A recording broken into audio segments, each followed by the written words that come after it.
자, 이 안녕할만 하면 한 번씩 사람을 뒤집어 엎는 이 암호화폐 시장 관련된 소식을 들고 인사를 드려보고 있는 크립토 마토입니다.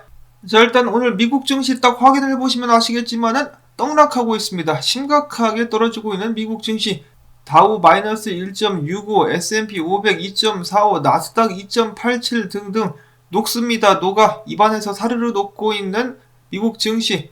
그나마 한 가지 다행인 것은 미국 달러 인덱스 지수 같은 경우도 강세가 약간 누그러지는 듯한 모습이 나오고 있다는 것이겠죠. 자, 한편 비트코인. 이게 웬일인가요? 어제 간신히 4만 달러 근방까지 갔었는데 미국 증시와 함께 다시 돋고 있습니다. 38,598달러.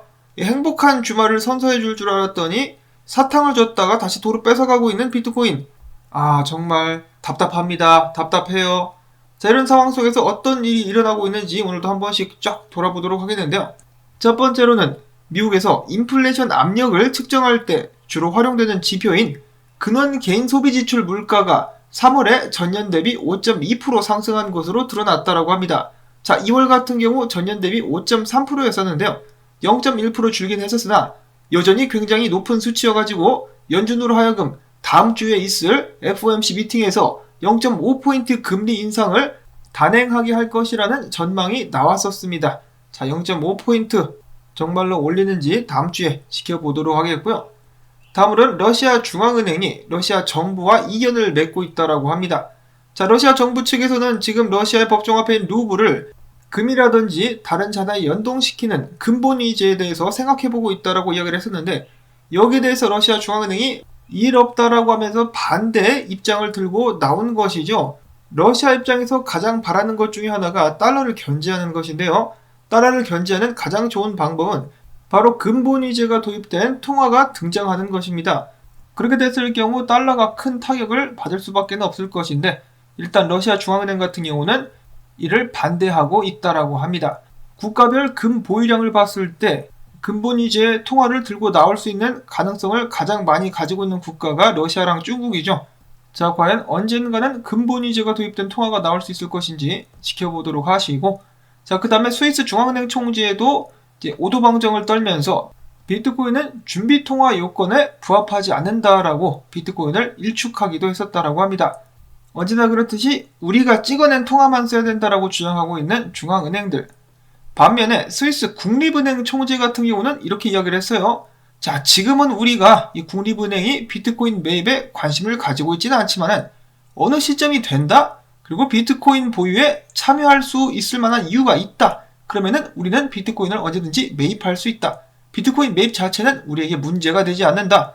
다만 지금은 좀 시기가 아닌 것 같기 때문에 비트코인이 외환 보유고 요건을 충족할 때까지 두고 봐야 될 것이다 라고 이야기를 하면서 비트코인을 충분히 매입할 수 있는 가능성을 열어두고 있다라고 밝혔습니다. 자, 그런데 비트코인이 외환 보유고 요건을 충족할 정도로 성장하게 된다면 가격이 또 많이 오르지 않았을까라는 생각이 드는데요. 이럴 때일수록 선견지명을 갖고 미리미리 사야죠. 국립은행 정신 차려야 됩니다. 여기 있는 이 프랑스 은행 델루박 NCA라는 은행인데, 이네들 같은 경우는 지금부터 비트코인 거래 및 수탁 서비스를 제공한다라고 하는데요. 본받아야죠, 다른 은행들. 프랑스에서 울려 퍼지는 비트코인 가즈아. 다음으로 해서는 미국 노동부가 얼마 전에 피델리티가 발표했었던 퇴직연금을 활용한 비트코인 투자 서비스에 대해서 우려가 된다라고 밝혔습니다. 헛소리하지 말고 너나 우려하세요. 우려를 한번 잘 해보시기를 바랍니다, 노동부. 이어서는 미국의 오클라호마 주에서 이번에 비트코인 채굴자들에게 세금 감면 혜택을 주는 법안을 통과를 시켰다라는 소식이 나왔었고요. 이어서는 얍삽하기로 소문난 골드만삭스. 작년까지만 해도 얘네들이 뭐라고 했습니까? 비트코인은 투자 가치가 없다, 투자 자산이 아니다 등등으로 비트코인을 까더니 올해는 장외 거래를 한 데 이어서 이번에는 비트코인을 담보로 현금을 빌려주는 서비스까지 개시했다라고 합니다. 세상에 어떻게 이렇게 낯짝이 두꺼울 수가 있는 것인가? 싹수가 놀아다 못해가지고 그냥 누리끼리 해진 골드만삭스. 아닌 척 했지만은 비트코인이라는 시대적 흐름에 편승하고 있는 모습이 보여지고 있습니다. 다음으로는 좀 깝깝한 소식이 새벽에 나왔었습니다. 이 3위 고래가 1500개의 비트코인을 코인베이스로 보냈습니다. 던지려고 하는 것인가? 이 고래탱이 자식이 장난하냐 지금? 왜 이렇게 참을성이 없는 것인가? 변덕이 아주 그냥 죽을 듯 합니다. 진득하게 좀 들고 있어 주지. 자, 그 반면에 비트코인을 쓸어 담는 고래도 있었다라는 소식이 나오기도 했었는데요. 자, 6일 만에 비트코인 10억 달러 어치를 산 고래 계정이 목격이 되기도 했었습니다. 4월 22일부터 시작해가지고 28일까지 비트코인 25,012개를 쓸어 담은 이 지갑 누굴까요? 3위 고래만큼이나 부자가 아닌가라는 생각이 듭니다. 해당 정보를 공유한 트위터 계정은 이야기하기를 개미들이 패닉셀을 한 것을 고래들이 받아먹고 있다라고 이야기를 하기도 했었는데, 자, 과연 그 말이 사실일까? 이어서는 어제 나왔었던 소식들 중에 가장 중요한 소식이었었던 파나마에 관련된 소식입니다. 좀 더 자세한 사항이 나왔는데요. 자, 일단 구라는 아닌 것으로 밝혀졌죠. 진짜다. 진퉁 소식이었습니다. 그래서 파나마 의회가 파나마 내에서 암호화폐 이용 합법화 법안을 통과를 시켰고, 이제 대통령의 서명만을 남겨놓은 상황.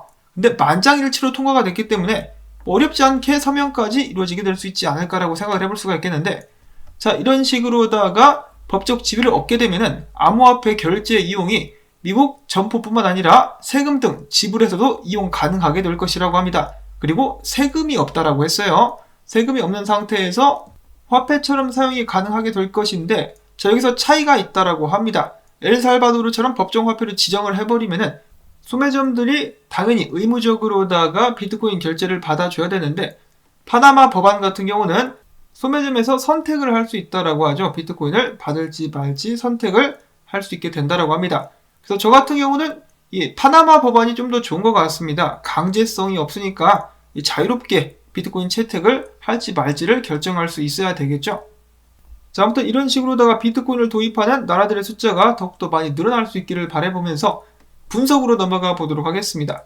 마이클 반데포페 분석가는 이야기하기를 비트코인 횡보장이 이어지고 있다. 조만간에 큰 방향성이 나올 것 같은데 달러가 지금 좀 불안불안하거든. 그렇기 때문에 상승에 베팅을 한번 해본다.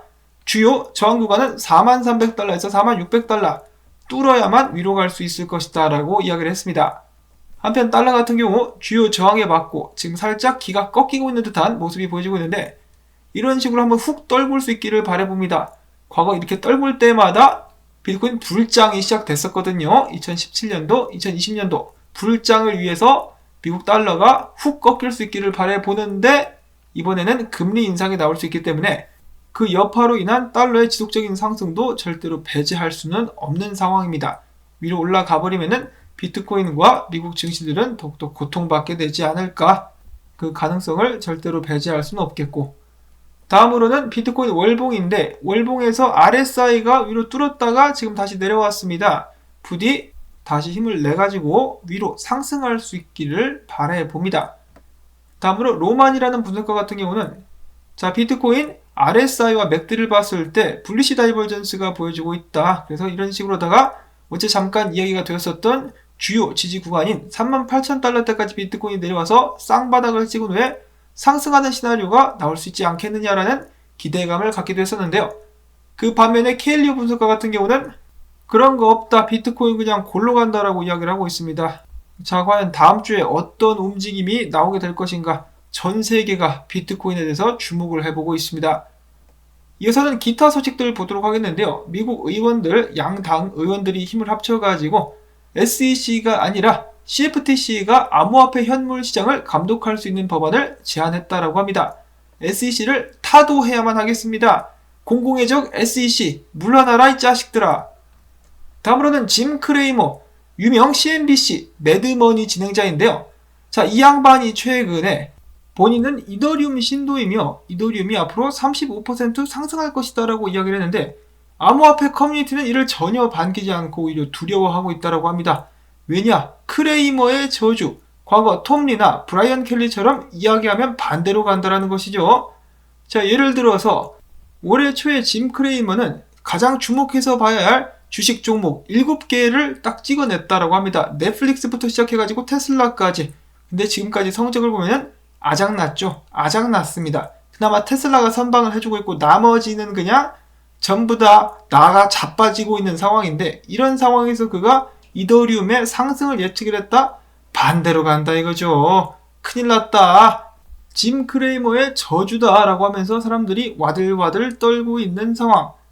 자, 그나마 한 가지 다행인 것은 스탠다드 차트하드 분석가 같은 경우도 동일하면서 이야기하기를 전체적인 매도세에도 불구하고 기관 자금이 계속해서 암호화폐로 유입되고 있으며 특히 이더리움 같은 경우 지분 증명으로의 전환에 따라서 이익이 증가할 것으로 예상이 된다. 그렇기 때문에 장기적으로 이더리움 가격 35,000달러까지 보고 있다라고 이야기를 했습니다. 자, 이더리움 가지야라고 외치고 있는 것인데 그래서 한 가지 중요한 것은 올해 안에 반드시 지분 증명으로의 전환이 성공적으로 이루어져야만 상승을 예측해 볼 수 있을 것이다 라고 이야기를 하고 있는 것이죠. 그런 의미에서다가 이더리움 개발자들 꼭 힘을 내줘야 될 것 같습니다. 이 비탈릭의 유니콘의 힘을 받아가지고 이더리움의 업그레이드를 성공적으로 이뤄낼 수 있기를 바라보고, 마지막으로는 국내에서 좋은 소식이 나왔습니다. 스테픈이 게임으로 등록이 되어 있어가지고 국내에서 서비스가 막히는 것이 아니냐라는 우려가 나왔었는데요. 다행히도 국내 게임물 관리위원회는 스테픈 앱은 건강 기능에 중점을 둔 서비스로서 게임이 아니라 건강 서비스를 보는 것이 맞다라고 하면서 국내에서도 지속적으로 서비스가 될 수 있을 것이다 라고 이야기를 했다라고 하네요. 자, 이제 어느 정도 상식을 찾아가는 것인가, 기분 좋은 소식 여러분들께 마지막으로 전해드리면서 오늘 영상 여기서 마무리를 짓도록 하겠습니다. 나온 정보들이 도움되셨다면 토마토밭 좀 도와주기, 여러분들의 지원이 있어야만 저도 계속해서 방송을 이어나갈 수가 있겠죠. 광고 봐주기 및 좋아요 눌러주기 부탁을 드립니다. 광고가 나오는 동안에 운동하시는 거 잊지 마시고요. 저는 다음에 새로운 소식 가지고 인사를 드리도록 하겠습니다. 안녕히 계십시오.